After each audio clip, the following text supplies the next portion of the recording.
Kining atong ebanghelyo nagtug-ani sa batasan sa manluluwas. Ang ato ding manluluwas, una niyang batasan, sulugoon. So dili pwede nga mo kuanta, mangambisyon ta nga makaluwas sa atong isig katao, basta dili ta mahimong sulugoon.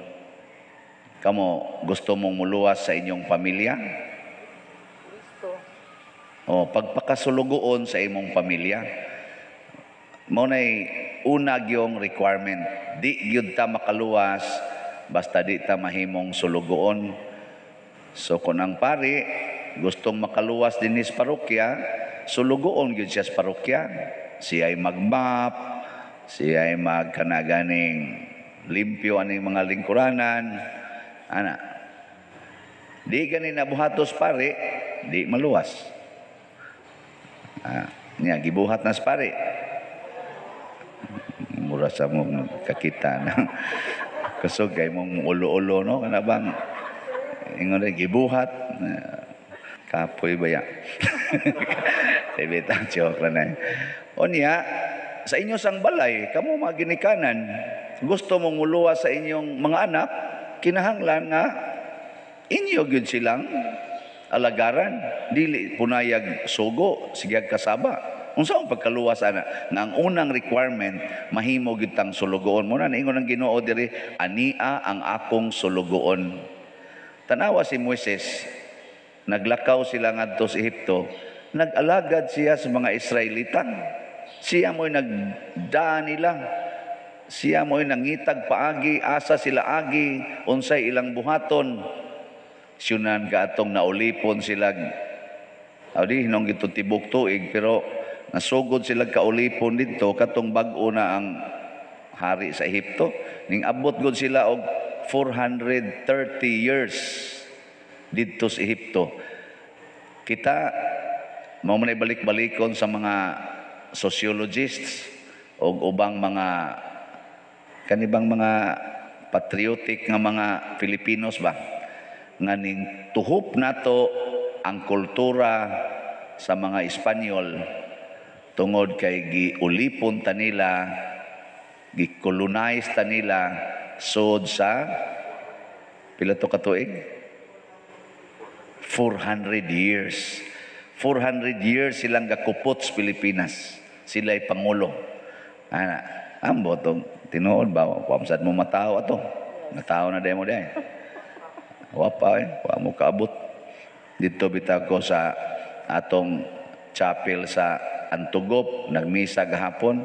Ako din giingon dito, unsa maning Antugop? Unsa man ni siya? Tao, butang o unsa ni siya? Kahoy na pader? Nakuhay man siya, wa na dire. Nako, kinsa may unsa man ignaong ning Antugop, dako nga kahoy, ligon o hoyang isa wa gid mi kaabot ana pa der katon kinatigwangan ako ikaw manang ikaw may ko din sa wa jud ko kaabot ana nako din ata mo misahan sunod ha basta dili mo magtanom dinhig Antugop nya daghan man kay ditong lubi kay mito nako pili lang mo ana kay mito ba lubi ba inyo ihingan din kay kahoy mo ka din na dibita Antugop lang yapon to pero kay ba na 400 years naman na sa history, naman sa istorya. Pero ang importante nga makaluwas ta. Muna naluwas gito ni Moises gikan sa kaulipnan. Kanisang atong colonial mentality, maluwas pa kani? Kana bang murag para natong mga Pilipino no kadaghanan nato ba? Murag lipay kaayo ta kung kamaugit tang mo in English. Pero murag bakya kay paminahon nga may kitang mo Binisaya, may kitang mo Tagalog. Hastagod ang mga graduate nato karon og college, pabasahon nato diha sa panahos misa kanang mga patay ana sa unsa man father English Cebuano ko. Cebuano ay dili ko kamao Cebuano no. Kay hapakos magambahan. Graduate og college, di ka mo mubasag Cebuano, ni ang among istorya Cebuano. Naunsa? Okay lang ng grade 1. Kay ang grade 1, kamaong mo istorya og Cebuano, di man kailag unsa ng A, B, C, D, E, F, G. Graduate kag college. Nahuman na nimo tanang alphabet, di ka ka mao mobasag Cebuano nga atong pinulungan nga istorya gitag Cebuano pagkayo nimong ibalik sa grade 1. O sa may imong gitun-an? Colonial mentality na ngano man inigkat-o na tong Cebuano ang atong basahon pulos English, ang atong tan-awon nga salida pulos English, mao na karon maminaw tas mga bata mura na tag naminaw no atas Amerika. Ika ngano nakat-o naman ni English mga bata nga ni amnis bukid ni amnis suok mo ni kistanan ang gipatan-aw sige English ipapaminaw gyud maayo tudluan pagyus mga ginikanan og English. Why are you nganong inyo nang gibuhat? Nganong inyo nang gibuhat? Gusto mo inyong mga anak din ang magmahal sa atong Cebuano nga pinulungan o sa atong lugar nga Cebuano? Mo Cebu? Mauna ini graduate og college ang una-una abroad. Di na mo mga lagad dinhi sa Pilipinas unsaon pagkaluwas sa Pilipinas ug wa nay mga Filipinos nga mag-alagad sa Pilipinas. So service mo gi unang requirement sa usa ka manluluwas. Gilingian ay mong tupad. Ingna luwason ti ka. Sige, ingna. Luwason ti ka. O na, luwasan ni rong atong kahimtang ha. O na, luwason nato mag-alagaray ta. Ikaduha nga gisulti diri. Ako lang pick upon ang pipila no nindot. Dili niya balion ang nagbawog nga bugang, dili niya palungon ang nagkaawp nga suga. Ang manluluwas di ay muayom-ayom aron mabuhi pagbalik, dili niya tiwasan. Kung ang imong bana hubog kaistanan, gawandag-wandag na, saman tiwasan o agakayon? kung ikaw asawa nga gustong muluwas sa imong bana, ayaw tiwasin. Agakaya kay wa na intawon galisod naglakaw hasta gani pagpanukod wa na siko na itukod mo na patindaghan na intawon buling diri ana agakaya ana. Kung ang imong anak di gyud mo pahiyom kay sigig tutok anang cellphone sige buwa gi pahiyom ana gyud ana moagi ka trigger gyud ana wa nakamatngog kinsay naa diha unsa man kasab-an o tabangan nga makapahiyom in town. Kung imo nang ikaw naw nimo nanalangin anang cellphone unsa man ka diha wa na lang jud kay pakialam dinhi mo samot gyud na kasirado may pamatyo dinhi may pamatyo ana ayaw tiwasi papahiyom ba kay wa na in taon awp nakignaw ana nya kunang pari gayaw-yaw na hulgi lag kuliktang urang-arang abliang naon ayaw sa tiwasi ang pare mo samot na ginogyaw-yaw ana kamusan inyo sa nung papadlong sa nung mayo. So ana ba ayaw tiwasi atong ibalik ang iyang kadasig ang iyang kinabuhi para kun na imong anak nga ulis inyo mabdos na niya 20 anyos or 16 anyos nag-eskwela pa mabdos na 14 taong hilak mabdos ko tamparos dayon buang ka pakauhaw kang animala ka ana imong gitiwasan gahilak na gani na yang anong nihilak man kay ang nag tukhang niya wa na sa diha no gibiyaan na mura siya kana bitang magbuwad tag gani-ganing sa una kanang kasahos wa kasahos kakwa mo ng kusahos na kasahos. Oh, ithan mo na sa mga lagong diya yung apuyos.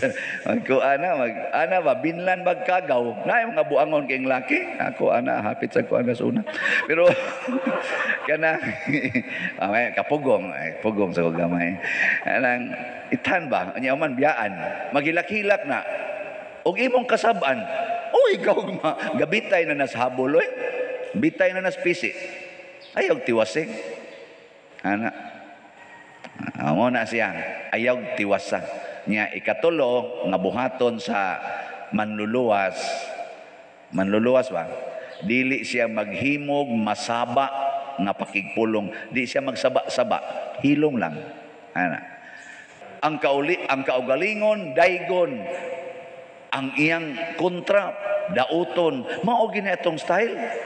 Ambot kaming mga pare, wa ba sa kami ana magdinaotay? Wa mi magdinaotay? Kamo ra gyud makahibaw ana. Kaya na mami manabi ninyo, unahag pangutana ang sekretary, dayon katong driver, ana.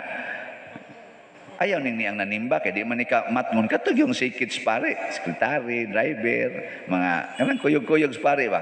Pangutana, wa ba siya manaot?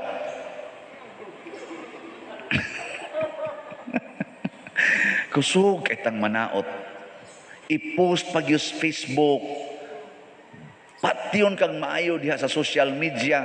Saba kay tastanan, gubot kay tastanan. Unsaon pagkaluwas ani nga ang manluluwas di ay hilom nga nagtrabaho.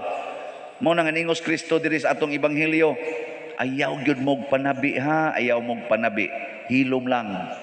Pero siging trabaho, siging ayos mga masakiton, siging papahawa og mga yawa. Oy, kita ganahan magda bandilyo gyud kaayo. Ano? Mabutan na dinhi malipay kay ko sa ato mga donors kay nakat-o na gyud. Dagko na kay ning kantidad ilang gipanghatag. Niabot na kunig 38 million ang ilang donation, pero kasagaran og tanan gid nila moingon gyud, Father, ayaw gyud isulti Father ha. Ayaw gyud kog isulti ako ngan ha. Nako, pagkanindot, congratulations mga donors. Kay nakakat-o na gyud mo anang pagtabang nga dili kinahanglan pang iato pang isang yaw. Tabang lang, siging tabang. Naagoy ato din nga kapila na kana, sobra nas ka 20 ka siging hatag siyang donation, dagko ra ba gyud. Di gyud magpasulti. Gipugos na gud na kog maayo, sultihi lang ko sa imongan para do na mi diri monitoring. Palihog lang taon, sultihi mi. Di lagi na nako isultis kadaghanan. Pero naagi usaron nagasigi pagyughatag, sige yughatag hapit kada buwan na problema man gyud natong treasurer. Kay di man gyud mailhan, iya man iditsog deposito sa ganing kuan ba? Account. Makita naman lang nato didto. Wa gyud, di gyud matris unang pagkanindot, pero ang Ginoo nakakita sa inyong gibuhat. Kani bang pagluwas, kaning pag-alagad, mupasar ta ani at least aning tulo ka requirements nga mo'y gipuy-an ni Kristo, gisunod sa mga santos, gisunod sa mga propeta nga nagluwas sama ni Moises sa katawhan. Unsa toy una? Magpakasulugoon gyud sa imong gustong luwason. Ikaduha, ayaw tiwasi ang nag-ilaid na yung tao, nag-antos na nga tao, ayaw tiwasi. Ang taong magulanon or masukanon, ayaw tiwasi. Ikatulo, ayaw pagsaba-saba, ayaw paghimog kasaba, hilom lang nga pagtrabaho.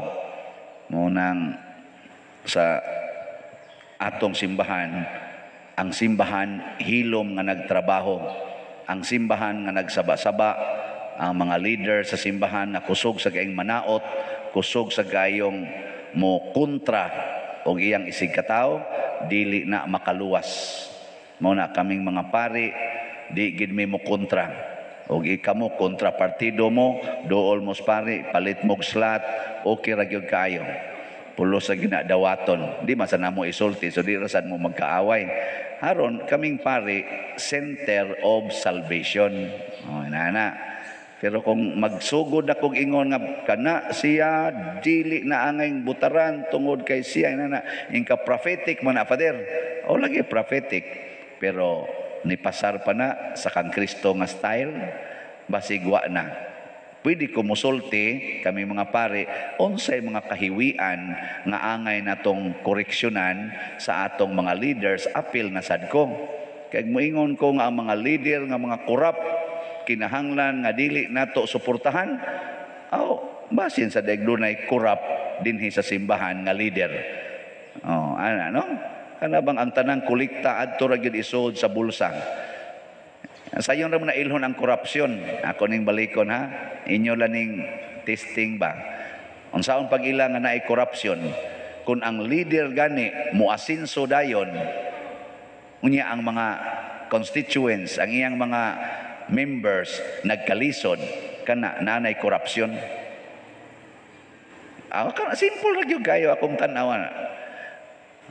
Kay kung ang leader dili corrupt, iya man ang i-distribute ang mga benefits, ang volume sa ilang wealth sa usa ka katilingban, i-distribute man na niya ngadto sa kaayuhan sa tanan, di gid siya mahimong labaw kay tanan. Pero malabaw na gani kay iyang kahimtang niya, iya diri mga members 14 taong lisura kana nanay korupsyon. Mo na tutok-tutukin ninyo ning nagwali.